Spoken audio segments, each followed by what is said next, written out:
Committee, June 17th. I understand we've got a change to the agenda, Ms. Bidding. Yes, sir. We need to add an item to the agenda. It's the farming of the 1187.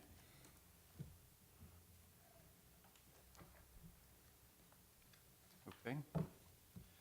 All right, we'll add that. We'll go ahead and we are meeting this morning to talk about some procedures and policy potential changes. So, Ms. Bidding, I'll let you explain what the recommendations from staff are. Okay, thank you. As we always do, of course, throughout the entire organization, we try to look at different ways that we can save costs, cut costs, save time, and that's kind of one of the tasks that the finance department really has been looking at lately, some different areas. Maybe we can make some changes, kind of come up to speed as well with the, day and time, the electronic era that we're in now. And to begin with, the first item I have on here is the emailing statements and invoices to customers. That seems to be one area that we definitely could save some time, save some money on as well with our postage and our statement paper. We looked at it, and the software, to purchase the software was $720.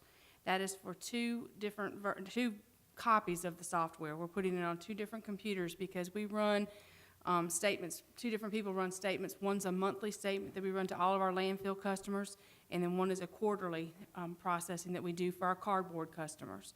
So we decided instead of just putting it on one computer and making that one computer to run statements on, we were going to put it on two in case that computer was down, then there's an option to run it on another computer. Can you tell me how many of each?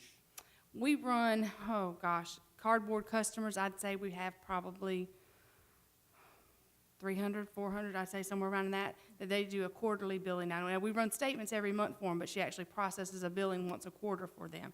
And is that mailed first class mail? It is, yes, sir. Okay. We go through the process of printing statements, folding them, stuffing them in envelopes, and then mailing them. So you make the cost of the software back in 1 month? Exactly, yes, sir. And then the same thing with the landfill customers. We do the exact same process for them every month. And like I said, and the number of customers we have there are going to be approximately about the same. I'd say, like I said, we do those every month, as well as the MRF customers. We have that billing as well that we do every month. So we feel like we definitely can get our money back. We've already sent out a mailer to people notifying them that we've got this available, and that we've already had a good response to it. So we're excited about it. Are they going to sign up for this? They're going to sign up for it. And the way it works is, what automatically, when we run our statements, it will create an email for those customers that have already signed up, and their statement will get emailed to them. And the other customers, it'll print out their statement to them. On that printed statement, we've also put a line on there letting them know that we have this available now. They can contact us to set up with it. We are also going to continue to insert a flyer to them, giving them the option of sending us back their information so they can continue to sign up. Carolina Softwares, who are Wasteworks Software is with, and they are great, and they've given us some really good ideas. The other thing this will do for us, we're going to start this in July, is it also will automatically email tickets to the customers that are signed up for the electronic billing. It emails a copy of their tickets to them every day. So if we have a customer that calls us, which we get calls constantly, can you email me a copy of this ticket? Can you find this ticket and send me a copy of it? What they suggest is when a customer does that, say, that's fine, I'll be more than happy to email it to you, and I'm going to sign you up for electronic billing. So that way you'll automatically get a copy of your tickets every day. You'll still get a copy at the scales house. The driver will continue to get a copy, but now you as well will get a copy emailed to you daily. So we feel like it'll eliminate the time that we're having to stop, pull out tickets, make copies, email it to them as well. So we feel like it's a postage cost, printing cost, and man hours. Exactly. Sounds like a no-brainer. Exactly. And like I said, that's what we're kind of looking at. What we'd like to work towards is to make this more of a mandatory type thing. The fact that we are trying to go green, sure. We're going to work towards that, and hopefully, throughout the year, give them a time frame. Say, we've offered it on a voluntary basis. Now we're going to move towards more of a mandatory basis, and then maybe even charge a fee if we have to actually generate a statement to them. So that way, we're saving that postage and the printing and all of that. Like I said, it'll save a lot of time and money. So that's the first thing that we've kind of taken a look at. Have you kind of projected on a hard cost annually what you think the savings will be? I know from a man hours it's kind of hard to tell, but postage and printing, do we have an idea of the savings? I have not taken a look at that. Like I said, I don't have that for you, but like I said, I definitely can get that information for you. Like I said, we're definitely excited about it. Like I said, I think, like you said, the manpower is probably one of the biggest areas that we'll save. And if you see the time that we spend folding these statements, stuffing them in envelopes, printed out envelopes every month. It's time consuming, especially when she does the quarterly billing for the cardboard. She has to mail a copy of their statement and their invoices to them, so it takes quite a bit of time. Usually there's 2 of them working on it. Is there anybody you think would not want to sign up for that? Not that we've heard anyway, not at this time. Like I said, I've been pleasantly surprised with the response we currently are getting. And that's just been on our landfill customers primarily, because with the cardboard customers, we'll do their big mailing July 1st, and so that's when we'll really get those out. And those are a lot of national customers. You know, it's local people, but when you've got Dollar Generals and they have more of a national corporation that handles their billing and their accounts payable, when they get this, I'm sure they're the ones that are definitely going to want that. And like I said, we know then it's a direct transmission. We don't have to worry about it being lost in the mail. You know, we get a lot of that. They didn't receive their statement. Now they'll have a direct email, so they'll be getting it immediately. They can also make payments back immediately because there isn't that processing time. So we felt like it was definitely a win-win. Does software have any kind of verification that it did go through, or if it kicks back? It or does, is yes, okay, sir. good. There's an email that'll get sent back to the 2 ladies that do the billing, as Good. well as it creates a file that we can go in and look to Perfect. see who got what emails and when they were sent. So it's really neat how it all is set up.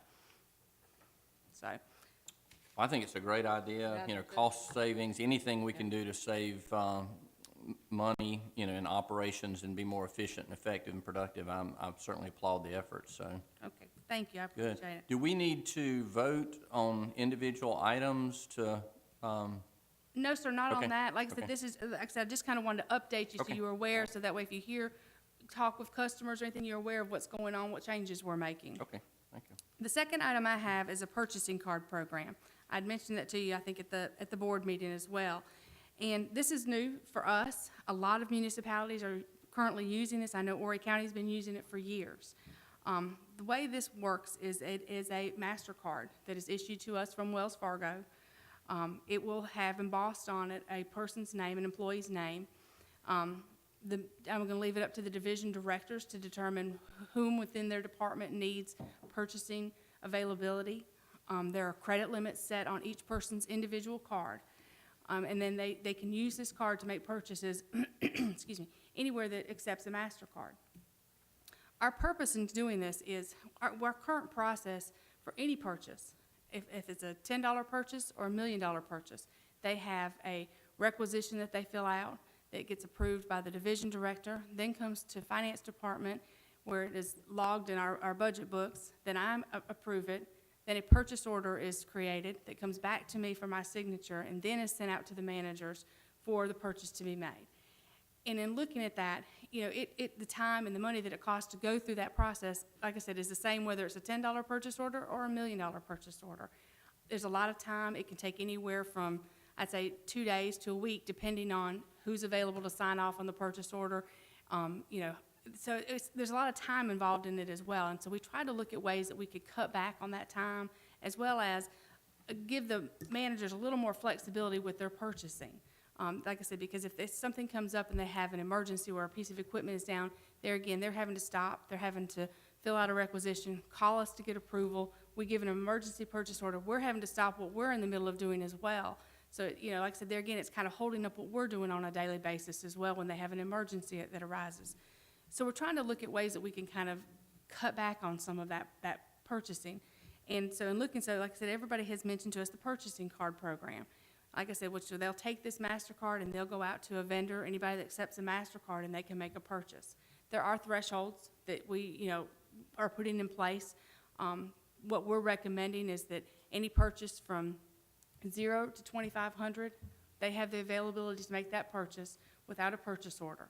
Anything from I'm sorry to That's fine. interrupt you, but when that purchase is made, what happens to the receipt procedurally? Right. They'll make that purchase, and like I said, then that cardholder is responsible for maintaining any receipts for any purchases that they make. What happens is that on the beginning of that week, they get a statement that comes from Wells Fargo, which is who our current bank is. They have to go in and they have to verify those purchases, that cardholder does. They have 2 days to do this in. Verify their purchases. They have to also check to see what account number it's been assigned. Like I said, kind of a semi-approval process that they have to go through. And they'll print that statement up, and they'll attach all the receipts to it. That statement will then be turned in to finance by Wednesday.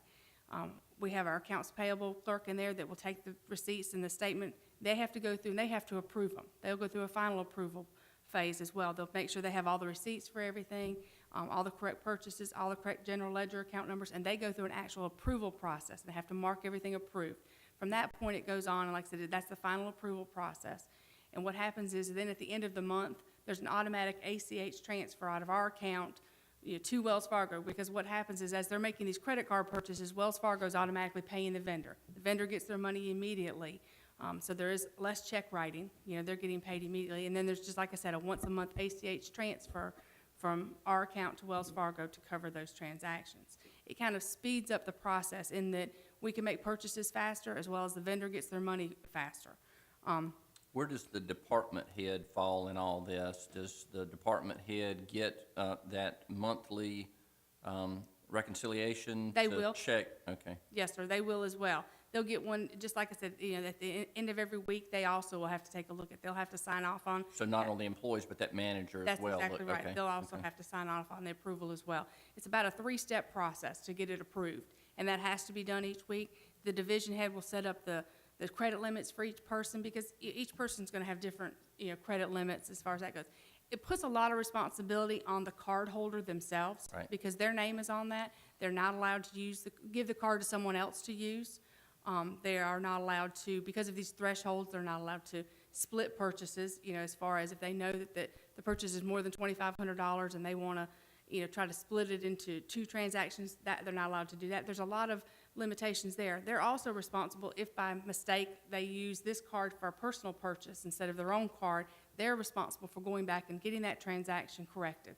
So, like I said, we kind of give them, I'd say we've gone through the county. The county's been doing this, like I said, for years. And so Susie and I went and met with procurement, met with the finance department to understand their process, because we kind of wanted to follow along their process. And they said they kind of give them a 3 strikes. They can, like I said, they can get it corrected on their own. If they don't get it corrected on their own and the finance department has to step in, then usually a violation is kind of written up, and they're allowed 3 violations before they have their purchasing card privileges revoked. And like I said, I think it's kind of important. I think it's important that they understand the responsibility that goes along with this. It's giving them a little bit more leeway and flexibility than we've ever allowed, because we've been so stringent with, like I said, requisition, purchase order before they can purchase anything. And I think this is giving them a little more flexibility. I think it'll be better for them. That's kind of part of the purpose, but also, like I said, it's going to be more difficult on us because we're going to have to watch it a little more carefully.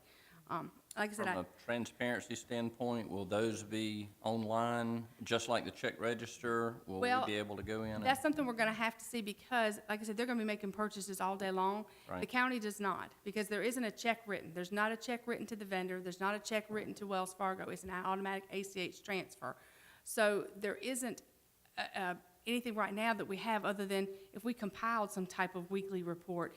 It's going to show you every transaction would be the only thing. So that's something we'll have to continue to kind of work on. Like I said, maybe we can prepare something for you, or maybe there's a different report. That's what we'll have to take a look at. That's the only answer I don't have right now for you, is exactly how that's going to fall into place. We will do our best to make sure that you see. I've included in here, if you see on the page, I've got using the purchasing card. I've got it in the red and the green. Some of the examples of some of the things that you can use the card for. Of course, you can't use it for cash advances and some different things like that. We're going to continue to use the per diem program for your travel. Like I said, we're also going to continue to use credit card for travel, that type of thing. But we want to really promote using this purchasing card, because we do receive a 1% rebate on all the purchases. Like I said, when we talked to the county, I was amazed at what all they use it for. They use it for everything. They pay their state sales and use tax with their purchasing card. So like I said, their thresholds are much higher than what we're wanting to do. Like I said, we've kind of lowered ours a little bit, because I'm not quite comfortable there yet, and I want to see how it all works. Like I said, I want to see how it works, but I want to encourage the employees to use it for as much as we can. Because I think that's the only way we're going to get the most benefit out of it. The only way we'll get the biggest rebate out of it. And it's going to be a change for all of us. What we've got is, we've got a training program that we're going to go through that we've gotten from the county, kind of go along with their training program, that we will go through with all of these cards. We've also put together a purchasing card program procedures manual that we'll go through with all the division directors and all the employees that'll have a purchasing card. So we're going to spend a lot of time working with them on it. as well. There is no cost, like I said, to the Solid Waste Authority. So I felt like it was definitely a benefit into streamlining our process. We have less checks we have to write. Like I said, less time will be taken writing purchase orders. Like I said, the way I want it set up is anything from 0 to 2,500, they're not required to do a requisition or a purchase order. Anything from 2,500 to 5,000, they can still use the purchasing card, but they do need to have a purchase order attached to it. And then, of course, anything beyond $5,000, according to our purchasing policy anyway, it does require a bid. Like I said, it does require a sealed bid, and so, like I said, that'll continue to be the same process. We'll write a check for anything like that. Like I said, they said, they've recommended that we can also, even when we start with, contracts with it, but if it's building something, we can always put that into our contract at some point in time if we wanted to, that they have to be required to accept our purchasing card. Because I said, anything you can get that 1% rebate back on is definitely worthwhile. Well, I was going to ask about the rewards, because we do that, and we actually use the rewards for Christmas gifts at the Christmas party and give out gift cards. And I mean, it's amazing. You're right. If everybody's using it, there's some tremendous rewards that come back. But yeah, I would just want to make sure that we are able. I can tell you that I get the monthly reconciliation of all my managers and what they personally spend. And those managers get the reconciliation of what their employees and their departments spend. And those, so there's checks and balances in place. I just want to make sure that everybody has access to those. Oh, yes, sir. We Yeah. in terms of transparency. I agree. I think it's a great idea and you would do money, but I think you're gonna find out that if you're checking everything, from back in my years of private industry, and I had different states and 5, 6, 7, 800 people working for me, that kind of thing is ripe for abuse. Oh, And you might be saving some time on the front end of that, but if you actually check those things the way you're probably going to find out you would have to, you're gonna spend that time on the other end of it, because when I got into looking at all that, it got to the point that my employees could not do that anymore, because when I realized I had more working for me at that time than you do. It's also right for the vendors and that employee to work out a deal, and you start looking at who's paying what and doing what. You're gonna have some time on the back end of that to figure out who's doing what. So there's a good thing to that in a perfect world, but we don't live in one, and you are really gonna have to keep up with what's going on if you're gonna allow that. and I agree with you. I think that's why I said setting these little bit lower thresholds than, like I said, than the county does, it kind of still gives us that control. Because I tell you, that's been the most difficult part of it, is, losing that little bit of control I felt like that we had, because we went through so many steps for the approval process. Exactly. And if somebody does that and it's not approved, and they have to take care of it going through that, and then that person leaves here, there's hardly any way to collect these kinds of things. It costs more to prosecute people than to get that in. Right. And I'm not sure, I think they ought to have 3 tries on that. At all. I think that's a firing offense if I find out you're stealing from me, and I'm pretty well on the first. If you made a mistake, like some of the people at the county, I made a mistake, I put it on this one instead of that one, I can see one of those, but after that, I think they need to lose their job. I just don't have any patience with that. Well, and that's something we can definitely, like I said, change. And we've got that in our procedures manual. It's grounds for termination. Yeah. Misuse of the card will be grounds for termination. So we've got that set up here. I've included for you the. I'm sorry, Jan, how long did you say the county has been under this program? They've been using it for quite some time. Okay. Like I said, they've had a. Yes, Okay. sir. Like I said, and I was just amazed at what all they used it for. I was really surprised. North Myrtle Beach uses it as well. They do. They pay their landfill bill with it. They do. Tell Danny use his microphone. I have a problem with that. They do. Like I said, because they get the 1% back. I'm sorry, Reverend Coakley? Oh, Tell Danny use his mic. I can't hear him. Like me. Only thing I said, this ain't baseball. Well, in the school district, they're just in the process of starting it as well. We're kind of both starting the same time, the school district, and so that's why we kind of want to do it along with them, because like I said, we're all kind of working on this together, and the county's been great to help us. Good. So That's who we've been working with.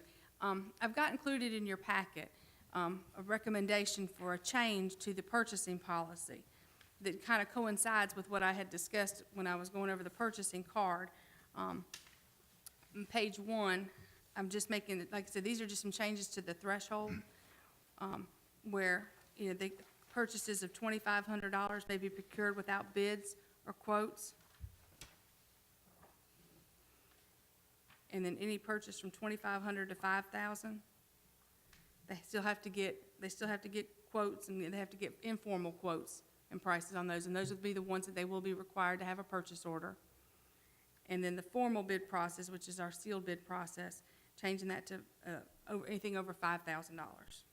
That kind of goes along, like I said, also with our capital. Anything over $5,000 in our budget is capital and has to go out for bid. And then the only other change, of course, I had was just on page 3, where it talked about the issuance of a purchase order, just changing that, adding that line saying that any purchase order or any item that they're going to purchase that's $2,500 or more, whether or not they're purchasing it with a purchasing card, they still have to have a purchase order. One or the other. Right. Yes, sir.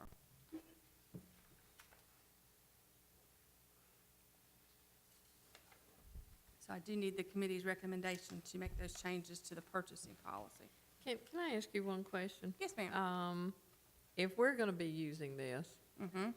and I'm assuming we're gonna discuss not taking this from other people, like the Right. municipalities, Mm-hmm. because I don't want us to continue allowing them to use that and us to lose the interest on it. How is that gonna affect that? Well, one of the things that we're looking into, I know we talked about the fact that the charges, implementing or putting back the charges on the customers when they use a credit card for payment. What we're looking into, and like I said, I told Mike and Esther, and I said, I want to get these things implemented first. We're looking into online bill pay. And when you do an online bill pay, whether you use a credit card or a check, you will be charged a fee. So what we would do away with, they would be able to still use their purchasing card if they so choose, but they're going to be paying a fee to use that card by using an online bill pay. That instead of, that's why I kind of put on hold charging back to them right now on the credit cards, because I figured if we implement the online bill pay, that will automatically assess a fee back to them. So that may discourage them from using it. Like I said, I don't know. Like I said, if they have to pay a fee, they're only going to get 1% back, and we're going to charge them 2.5% for using the card. I would think it wouldn't be worthwhile for them. Okay. But that is something, we've already talked to our website people about that, and I've also got some information, but I said, I've got to get through these things first, and then that's our next step to do that next. Okay. So there's a fee to pay Horry County if you pay your taxes with the credit card. That's correct. Okay. And we're looking at doing the same thing. Right. That way they, we wouldn't take a credit, right now, we take a credit card in our office, is what North Myrtle Beach does. They call us, we run it through our credit card machine that we have in our office here, so there's no fee charged to them. What we would do is we do away with that credit card machine. We wouldn't take one in our office anymore. They would strictly have to pay online. And so then they would be assessed a fee, just like the county does if you pay your taxes online. Yeah, and if you go to the county office and pay with a credit card, they charge you a They fee. charge Exactly. me now. Exactly, Yeah. and we would do the same thing. Okay. Or do we pay the municipalities or the county We don't pay them with for the, anything? we pay stormwater fee is the only thing that we Okay, but we pay. don't do that with a credit No, card. no, ma'am, we pay everything with a check. Okay, thank you. All right. Any other questions about the purchasing card program? Let me say this. Every employee will not have a card. We've got 6 employees, and we're not gonna issue 60 cards. Bill will probably, Wayne and Shop and it's Stephanie, and they're gonna be very, very limited. And I guarantee the first go-round, everybody's gonna be checking these statements and the invoices and making sure everything's fine. I think there's going to be as much check and balances on this Yes, sir, as the other way. most definitely. It's gonna be Especially since a with it lot being new. quicker. The vendors are gonna be more happy because they don't have to wait 30 days for us to write them a check, so. Right. Well, the program has worked very well for us, and the key is to have those checks and balances in place and being able to ensure that there's not abuses and then that, you know, that transparency is there, that everybody knows what everybody's doing and can check that, just like we can now.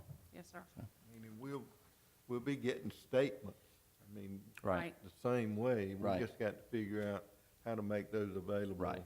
Okay. Exactly. Any other questions about the purchasing card program? I love the process. Said I love the process. Thank Okay, you. great. Well, we just need a motion then in order to confirm the staff's recommendation on moving towards this policy change. Make a motion to approve. I have a motion I second it. and a second. I second it. Any further discussion? All those in favor? Aye. Opposed? Okay, thank you. We'll take that recommendation to the full board in support of this policy change. Thank you. Thank you.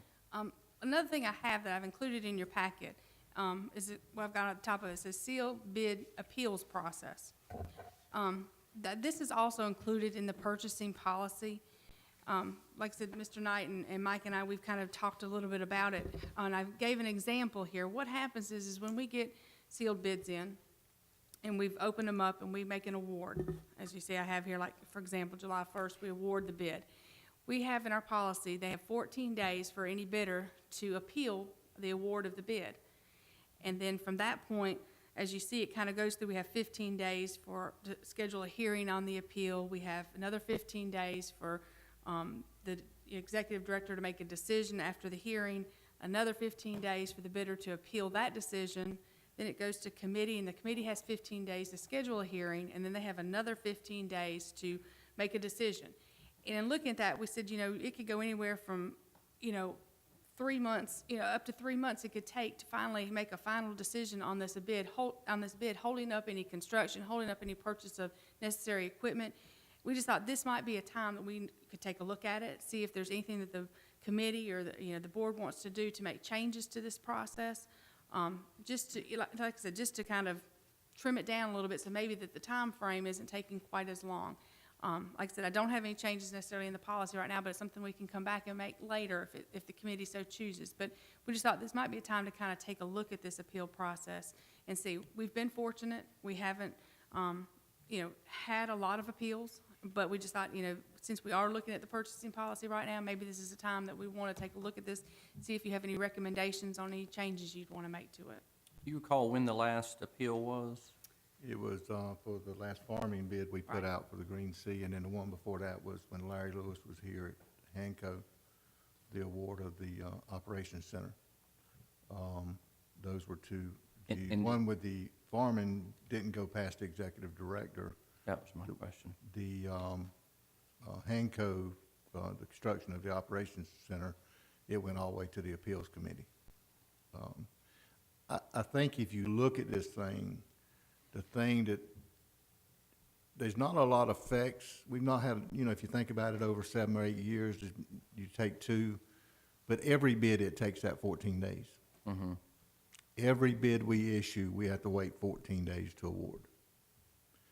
And when I hear, if I'm bidding on something, I know pretty quick within 2 or 3 days where I'm gonna appeal it.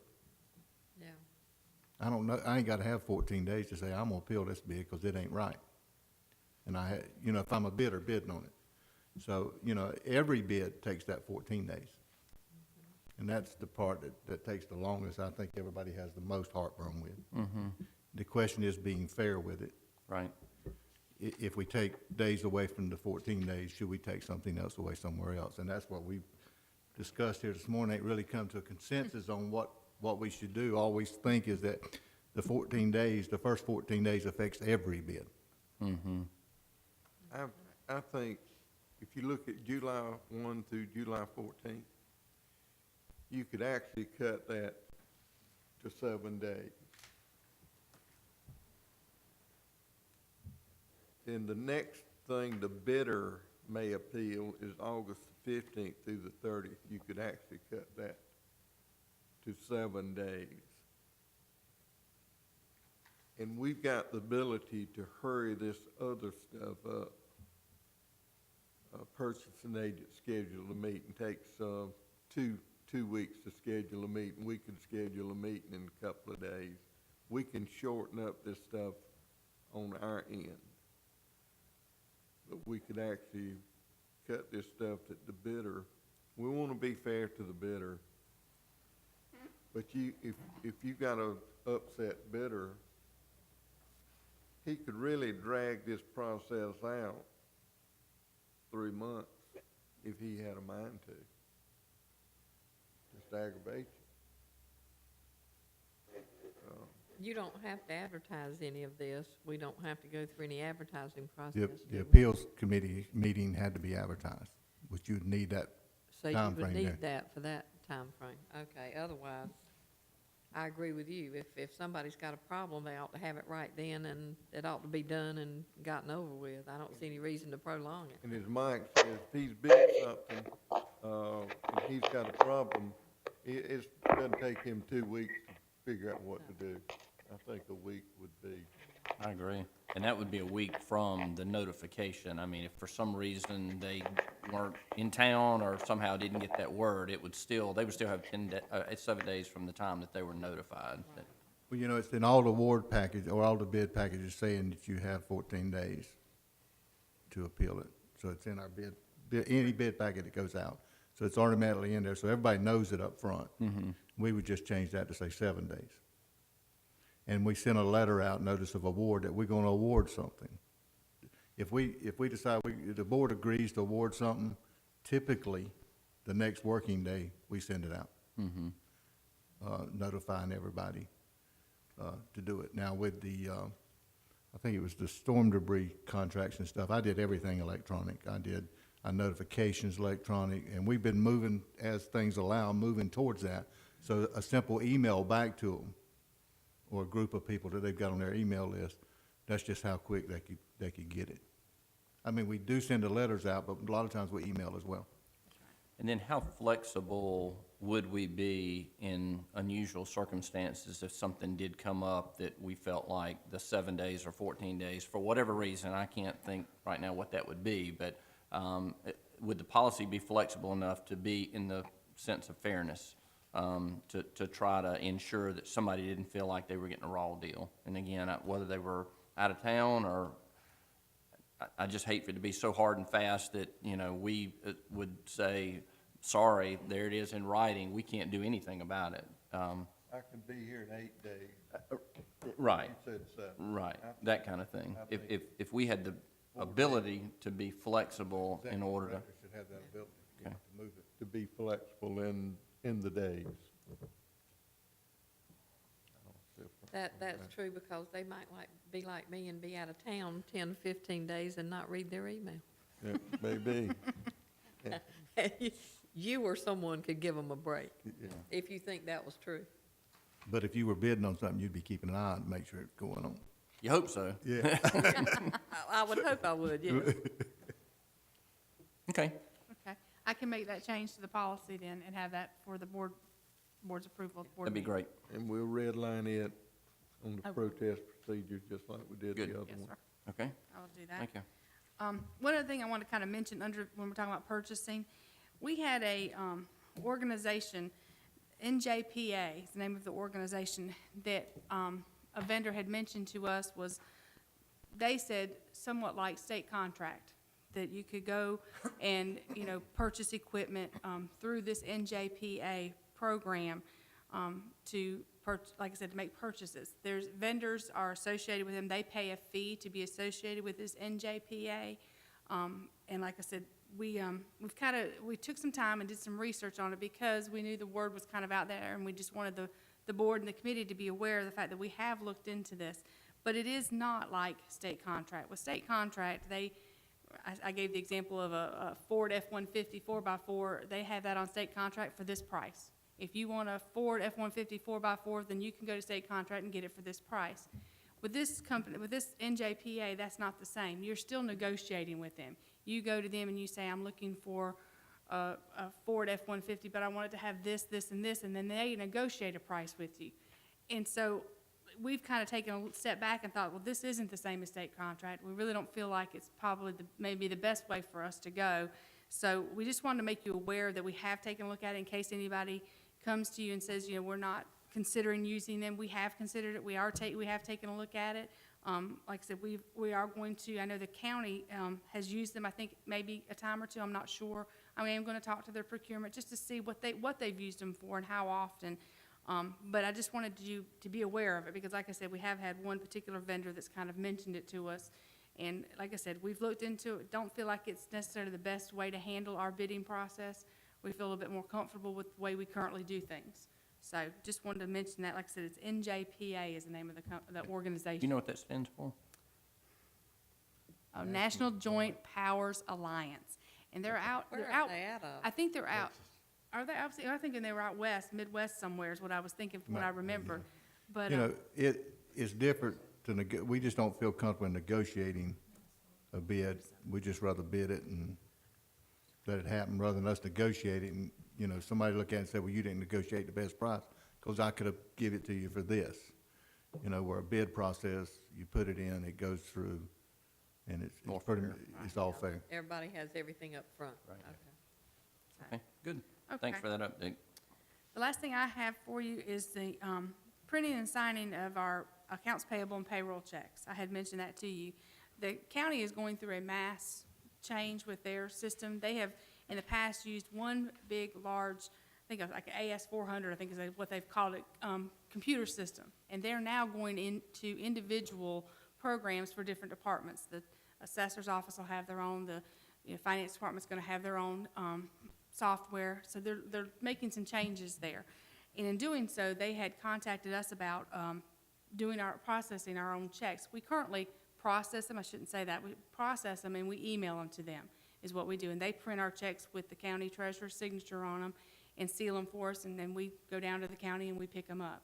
The problems we've run into with that, of course, is if our email's down, if their email's down, sometimes it can cause a problem with them not getting our checks, or when they do print them, they don't print correctly. And so we've had little glitches here and there. I mean, definitely. It also takes time, whether we print one check or we print 200 checks. We've got to stop and go down there and pick up the checks and bring them back.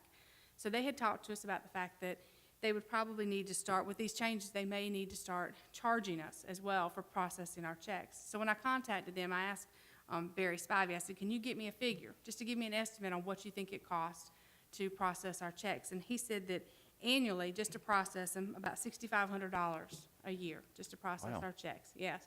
And that didn't even include the postage. That was just the processing of the checks, their time. They purchased all the checks, the papers, all the blank stock, they do all of that. So he said it includes all of that, but it did not include even the postage, because they do bill us back for that. So there is probably another $1,000, I guess you would say, that we're paying the county, or we would be paying the county to process our checks. As well as, he said, there would be some cost involved with setting it up just for us to be able to continue to maybe email them down there. They're not even sure that they'd be able to, but they said for us to be able to, the time for their IT people to take time to do all the initial setup, which he estimated to be probably another maybe $3,000. So initially another $3,000 initial setup. So we decided, this is a time that we could take a look at it. We talked to them, asked them if there was anything in our regulations that required our checks to be printed there, and they said no. We got authorization from Ann Wright and from Chris Eldridge. They said they'd looked at everything looked fine for us to be able to print our own checks here. They said Shoreline Behavioral, they print their own checks. He said they don't see any of their checks, so he didn't see a problem with that. So we started taking a look at what kind of costs were going to be involved, and two things we have to purchase. One is software that we have to purchase that would actually imprint the signatures and the bank information on the checks. We could order checks that come already with our bank information and check numbers on them. I didn't care for that option. I would prefer to have blank stock. That way we don't have checks sitting in our safe, and then we'll keep them locked up, sitting in our safe already pre-numbered. I'd prefer that the checks be printed on them and the bank information printed on them as we print them, as well as the signatures. So that's that. For just the software and the initial setup of that was around $8,000. And then we also would need a pressure sealer to be able to seal the checks. And the pressure sealer is another $6,000, I think, between that. So those are our initial costs. Those would be like initial costs, one-time costs that we would have to invest to get the process started. Of course, we would have to continue to buy checks and blank stock for our direct deposit. Like I said, those are minimal costs. I mean, I think a box of checks was like $60, and a box of the blank stock was maybe $55. So, yeah, we would have some ongoing costs there, but it would save us time, and it would save us a lot of, heartache back and forth trying to email checks as well, processing time. And like I said, yes, there is some initial cost, but I feel like in the long run, it definitely would pay off if the county's gonna charge us, anywhere from $6,500 to on up per year to process our checks as well. So, I've got the money budgeted, let me back up. I don't have the money budgeted necessarily this year, but I do have the money available. And like I said, I would like to go ahead and get this equipment and stuff ordered. According to our GASB, we have to have it not only ordered, but we have to have it delivered by June 30th for it to be charged in this year. So I need to, I just wanted to let you know that I would like to go forward with this. I'd like to go ahead and get it ordered and try to get it here by June 30th, because I don't have the money in next year's budget, as tight as next year's budget is. Like I said, since I can find it this year, I'd like to go ahead and move forward with that. So like I said, I'd like to just, let you know that's what I'd like to do. As long as the committee agrees to that, I can go ahead and do that. What would the signing policies be for the signatures? We're going to require 2 signatures. We're going to have Danny's signature and mine as well, but. For all? For all checks, yes, sir. And like I said, there will be a check register that Danny will sign off on each week as well. He'll have a AP check register as well as a payroll check register that he'll sign off on. I already sign off on both of them anyway. I see the accounts payable and the payroll every week and sign off on them, but I'll have him as well take a look at that. If we do direct deposit and then we pay with the credit card to get the 1%, how many checks will we actually need to be writing? That's our goal, is to cut those down as much as possible. As you see, I have on here as well, that's the next thing that we want to look to do beginning July 1st, is to start to make direct deposit mandatory. Like I said, the county's had it mandatory for several years now, and that's where we'd like to go with it as well for that reason, as well as the biggest issue being safety reasons. When I was talking to Barry Spivey about all of this, he said, they're moving to what they call an employee portal, where they won't be processing any kind of advice anymore either. Their employees will be able to go online and see their checks each week, their W-2. If they get a 1099, they can make changes to their W-4 form all through this employee portal. I told him, I said, well, we're not there yet. I said, that's something maybe on down the line. I said, but I'd like to start with the direct deposit, making it mandatory, but giving the employees some time. I said, I'd like to give them a few months to get accounts set up, whatever they need, but I would like to move towards that, because that way, if we have a storm or an employee's out on vacation or out on sick leave, workman's comp, we don't have a payroll check sitting around here, trying to get to an employee. We don't have to worry about trying to mail out checks. Like I said, that's the other thing. Like I said, we spend a little bit of money on postage, mailing some checks out each week. Lost checks. I started saying lost checks, not having to, reprint checks. I think you'll find out employees love that. Even if there's any resistance in the beginning, once it's in place, I think you'll find out employees love it. We only have about They're talking about me. We only have about 30 employees out of 120 that aren't on direct deposit. So I don't anticipate that being any kind of issue, quite honestly. A lot of companies do it just for even seasonal Exactly. employees. So. I started So I'll go back to my question. If we're going to do the direct deposit and we're going to pay other bills with a credit card, how many checks eventually are we going to be needing to write? Well, we're hoping to cut it back, exactly, but like I said, So what I'm saying is, Right. we're spending the $14,000, and quickly that will be no need for what we spent the $14,000 for. well, we'll still have to print direct deposit advices until we go with anything different. We will still have advices we'll have to print out every week, and there will still be, of course, some accounts payable checks that we'll have to continue to print as well. Okay. I mean, like I said, there's, that we're hoping to use the purchasing card as much as possible, but until we get that going, so. And until we move to the employee portal, which I don't see anytime right now, like I said, well, because that'll have even more resistance, I'm sure, but like I said, until we get there, so we will still need to. The school district actually does the employee portal now. If you want to go look at your check stub, you go to your employee portal or if you want to look at anything related to your pay, you go to the employee portal and look at it. And you get your W-2 forms yourself off of that portal. We do it both ways. We have it, but we also print the direct deposit slips for everybody as well. Okay. So as long as, like I said, I just want to make you aware that we are going to move forward with purchasing this equipment. The 6,500 from the county, which is not a set number anyway, but that would be a number, even if our checks were reduced, That's right. they would still be charging us to process that, so, That's correct. yeah, Yeah. okay. That would be an ongoing thing every year. Right. Whether we can pretty much eliminate it, that, When- So in we 2 pay for years, they'll ourselves, pay pay for for that stuff. anyway. Exactly, yes, ma'am. Okay, good. Okay. The hauler's license, I'm going to let Mike take over from here. The hauler's license requirement, as you can see, I gave you a letter in the thing that we've been working with our attorneys to make sure we were meeting the new amended ordinance 7813 of the flow control ordinance. And we hadn't been able to send out telling people they need to renew their license currently. We normally do that about May 15th, but we've just got completed with talking with Emma Roof and all them over the last week, and we need to extend them to use their current license for at least 30 more days to give them time to submit it. As soon as the board approves it, we'll send emails out and letters out to people that we don't have email addresses for, notifying them that they need to renew their hauler's license under the same regulations and requirements, because county council has not adopted any changes to it yet. And therefore, give them time to get them back in. So they need to be able to operate for at least 30 more days, giving them a chance to get back in. And the board needs to extend that date from June 30th through July to allow them to use our landfill. Can you explain what the holdup was on the legal issues and working with the attorney?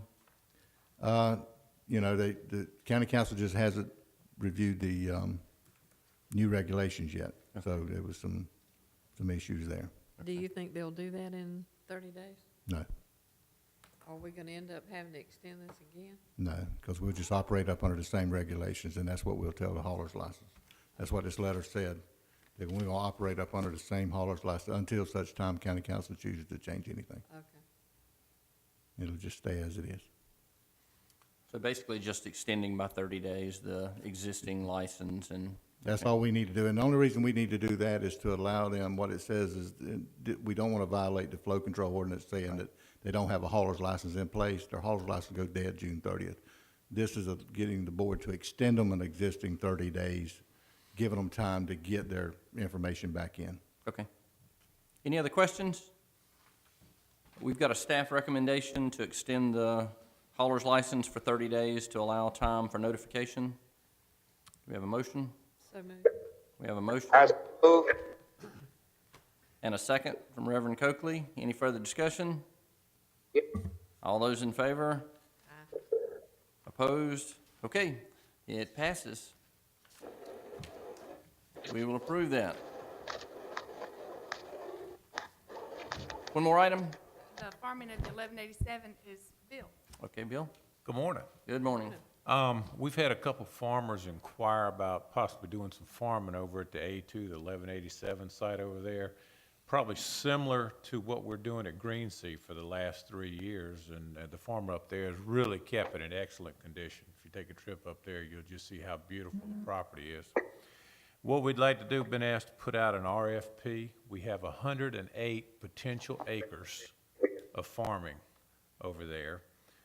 We would do it the same way we did the Greensea property up there. If we had a natural disaster, hurricane, whatever, if they're farming on it, we would take the property back within 48 hours. Any cost would be on the leasee, whatever they had up there. We have a 5-year contract up at Greensea. We would do the same thing here. So we're looking to put that bid out. We want to have next Monday, we'd like to have a mandatory pre-bid meeting here at 10 o'clock, and with the bids being turned in Friday at 11. So it'd be another, we have some good use on all our property, 57 site up there. The county uses for soccer fields, and the Greensea, again, farming over there. So it'd be a good use of the property. Plus, would keep us from having to go over there and do annual maintenance, mowing and all that. So, we'd like to go ahead and, it's more for information reason, I think, to let you know we'd like to put that bid out there, and then we will share the results with you. Can you remind us about the terms and conditions on the Green Sea? I know it's a 5-year contract, and what's the payment? I believe it's $8,500, I think, on that. I'd have to go pull that to be sure.